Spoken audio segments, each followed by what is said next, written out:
Думаете, на Земле еще остались места, куда человек просто не может ступить? Места, где сама природа выставила табличку: «Вход запрещен, смерть гарантирована».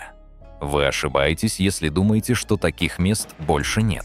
В Атлантическом океане, всего в 35 километрах от побережья Бразилии, лежит маленький зеленый остров. С высоты спутника он выглядит почти райским. Густые изумрудные джунгли, скалы, разбивающиеся о лазурную воду, стаи морских птиц. Типичная тропическая открытка. Но это обман. Добро пожаловать на остров Кеймада-Гранди, место, которое бразильские моряки называют «Змеиный ад». С моря остров кажется тихим.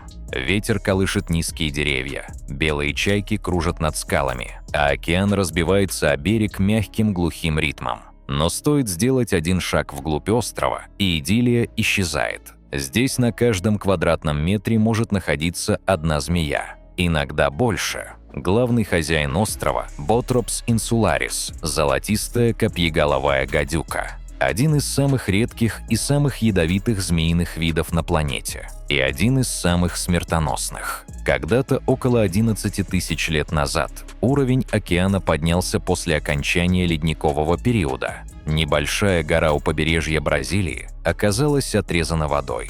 Животные, оказавшиеся на вершине, стали пленниками нового острова. Среди них были и предки копьеголовых змей. Но на острове почти не было млекопитающих. Никаких крыс, никаких обезьян, только птицы. Чтобы выжить, змеи эволюционировали и стали совершенно другим существом. Их яд стал в 3-5 раз сильнее, чем у материковых родственников. Он действует мгновенно, разрушает ткани, вызывает внутреннее кровотечение и буквально растворяет плоть. Эволюция превратила остров в гигантскую чашку Петри, где миллионы лет шел один эксперимент. Эксперимент под названием «Идеальный хищник». Человеческая ошибка. В начале 20 века люди все же попытались поселиться здесь. На острове построили маяк, чтобы корабли не разбивались о скалы. В нем жил смотритель со своей семьей. Согласно местной легенде, однажды ночью они забыли закрыть окна. Змеи почувствовали тепло. Они заползли внутрь. Сначала одна, потом десятки. Говорят, смотритель попытался выбраться наружу, схватив фонарь и выбежав к лодке. Его нашли позже на склоне холма. Он не успел, спасать было некого. Рыбаки иногда высаживались на остров в поисках бананов и фруктов. Один из них по имени Жозе решил зайти вглубь леса. Он сделал несколько шагов. Потом остановился.